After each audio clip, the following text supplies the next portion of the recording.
Physically دیکھنا ہے۔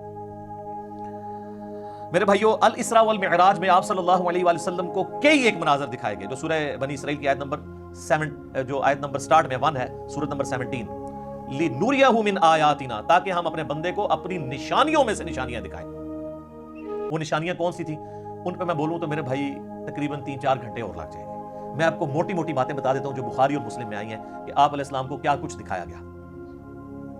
Number 1 start ہوا شق الصدر سے، آپ علیہ السلام کا سینہ چاک کیا گیا، بخاری مسلم میں آتا ہے، اور جنت سے سونے کا تشت لا کے آب زمزم کا پانی ڈال کے جبرائیل علیہ السلام نے نبی علیہ السلام کا دل جو ہے وہ دھویا۔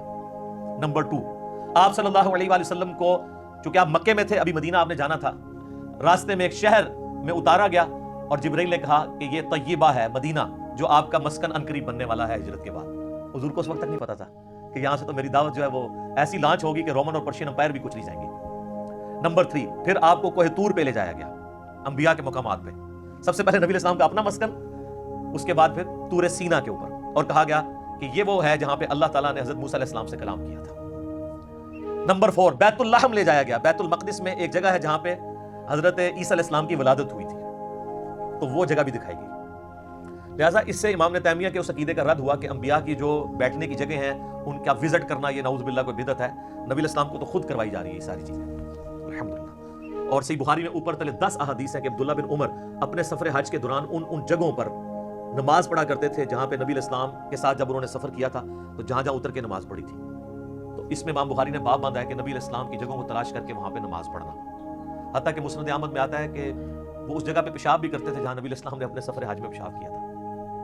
بخاری میں الفاظ ہیں نافع کے کہ مسجدیں موجود تھیں راستے میں، مسجد کے پاس نالوں کے قریب جو پتھر تھے وہاں پہ وہ نماز پڑھتے تھے، مسجد میں نہیں پڑھتے تھے، وہ کہتے تھے مسجد تو بعد میں بنی ہے، نبی علیہ السلام نے اس پتھر پہ نماز پڑھی تھی۔ یہ اتباع سنت کا جذبہ تھا، تو ظاہر نبی علیہ السلام سے لیا۔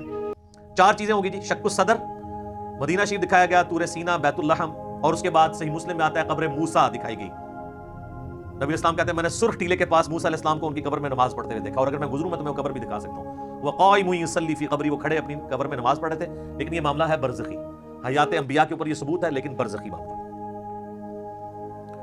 اس کے بعد آپ صلی اللہ علیہ وآلہ وسلم کو بیت المقدس میں انبیاء کی امامت کروائی گئی، 1 لاکھ کے قریب پیغمبروں کو جمع کیا گیا، اور جبرائیل علیہ السلام نے کہا کہ آپ ان کی امامت کروائیں، یہ صحیح مسلم میں آتا ہے۔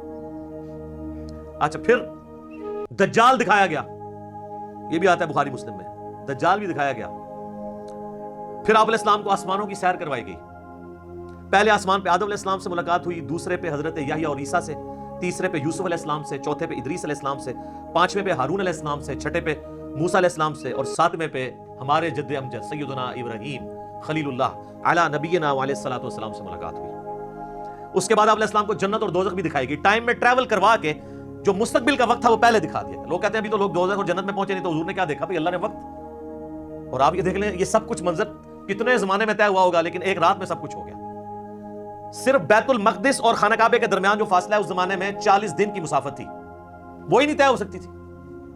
اللہ اکبر۔ اسی لیے تو وہ آتا ہے نا المعجم الکبیر طبرانی کے اندر، اور دلال النبوہ امام بہقی کی کتاب کے اندر، اور کئی کتابوں کے اندر، کہ لوگوں نے آ کے حضرت ابوبکر کو کہا نا کہ تمہارا ساتھی تو یہ کہہ رہا ہے کافروں نے چھیڑنے کے لیے، اور انہوں نے کہا اگر وہ کہہ رہے ہیں تو میں تصدیق کرتا ہوں، تو اسی پر آپ کا لقب صدیق رکھا گیا کہ آپ علیہ السلام کی تصدیق کرنے والے۔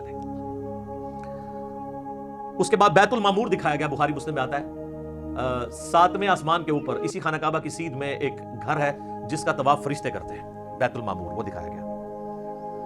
اور سب سے بڑھ کے آپ کو سدرۃ المنتہا تک لے جایا گیا، یہ آخری حد ہے، زمین سے جتنی مخلوقات ہیں یا فرشتے ہیں وہ بھی سدرۃ المنتہا سے آگے نہیں جا سکتے، اس کا نام ہی ہے انتہا، مخلوق کی انتہا ہے۔ باقی لوگوں نے آگے کہانیاں بنا لی ہیں کہ جی نبی علیہ السلام سدرۃ المنتہا سے بھی آگے چلے گئے، بالکل جھوٹ ہے، یہ آپ کی انتہا تھی، اور آگے پتہ نہیں کیا کیا کہانیاں بنائی ہیں، کہتے ہیں عرش پہ جوتیوں سمیت چلے گئے، یہ تو اتنا بڑا جھوٹ ہے کہ احکام شریعت میں احمد بریلوی صاحب نے لکھا ہے کہ یہ جو معرج النبوہ کتاب جس میں یہ باتیں لکھی ہیں یہ ہے تو سنی عالم ہے، لیکن ہر طرح کی جھوٹی سچی روایتیں لکھ دیتا ہے، یہ محض باطل بات ہے کہ نبی علیہ السلام اپنی مبارک جوتیوں کے ساتھ عرش پہ گئے ہیں، یہ اعلیٰ حضرت نے لکھا ہے کہ یہ جھوٹی بات ہے، تو عرش پہ جانے والی کوئی بات نہیں۔ ہاں کسے کہانیوں میں آپ مزے لے لے کے بیان کریں، اور جب ہم پوچھتے ہیں کہاں لکھا ہے وہ کہتے ہیں سعدی شیرازی کے شعر نہیں آپ نے پڑھے، مولانا روم کے شعر نہیں پڑھے، ہم کہتے ہیں میرے بھائی ہم تو آپ کو چیخ چیخ کے یہی تو کہہ رہے ہیں کیا کہ مرنے سے پہلے ہے مسلمان، کر لے اس پہ غور، کتابوں کا خدا اور ہے، بابوں کا خدا اور، کتاب میں سے کوئی نکالے نا بات، جہاں پہ لکھا ہو. وہ پھر ڈاکٹر صاحب تو آپ کو پتا ہے تعلق قادری صاحب تو وہ کہتے ہیں کہ وہ دروازہ کھولا حضور نے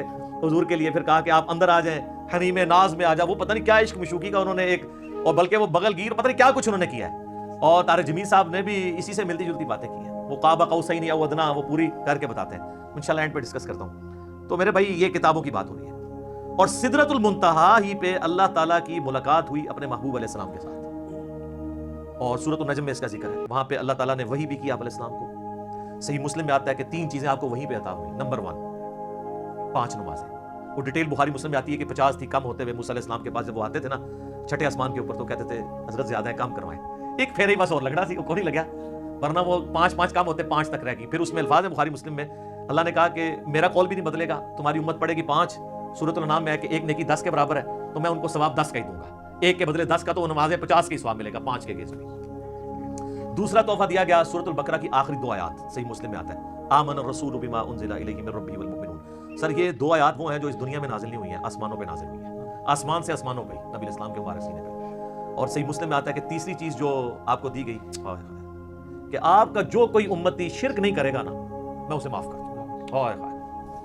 تو اس کو تو سپورٹو پھر قرآن میں بھی آیت ہے, انہ من یشرک باللہ فقد حرم اللہ علیہ الجنہ ومأواہ النار وما للظالمین من انصار. بے شک جو کوئی اللہ کے ساتھ شرک کرے گا, اللہ اس گناہ کو کبھی معاف نہیں کرے گا, اس پہ جنت حرام ہے, اس کا ٹھکانہ دوزخ ہے, اور وہاں اس کا کوئی مددگار نہیں ہوگا. حتیٰ کہ بخاری مسلم کی حدیث ہے کہ اللہ نے ہر نبی کو کوئی نہ کوئی دعا دی تھی, اس نے اس دنیا میں ہی دعا کر لی. حضرت نوح نے دعا کی, اس کی وجہ سے ان کی قوم ہلاک ہوگی. میں نے اپنی دعا چھپا کے رکھی ہے قیامت کے دن کے لیے. میں اس دعا سے اپنی امتیوں کے لیے شفاعت کی دعا کروں گا, اور میری دعا سے ہر میرے امتی کو نفع پہنچے گا, سوائے اس شخص کے جس نے دنیا میں اللہ کے ساتھ شرک کیا. شرک is the most sensitive issue in the sight of Allah. اللہ اکبر. تو یہ 3 گفٹ آپ علیہ السلام کو ملے, 5 نمازیں, سورۃ البقرہ کی آخری 2 آیات, اور جو شرک نہیں کرے گا اس کی مغفرت. یہ ساری تفصیلات آپ مسئلہ نمبر 126 ABC کے اندر دیکھ سکتے ہیں 4.5 گھنٹے میں.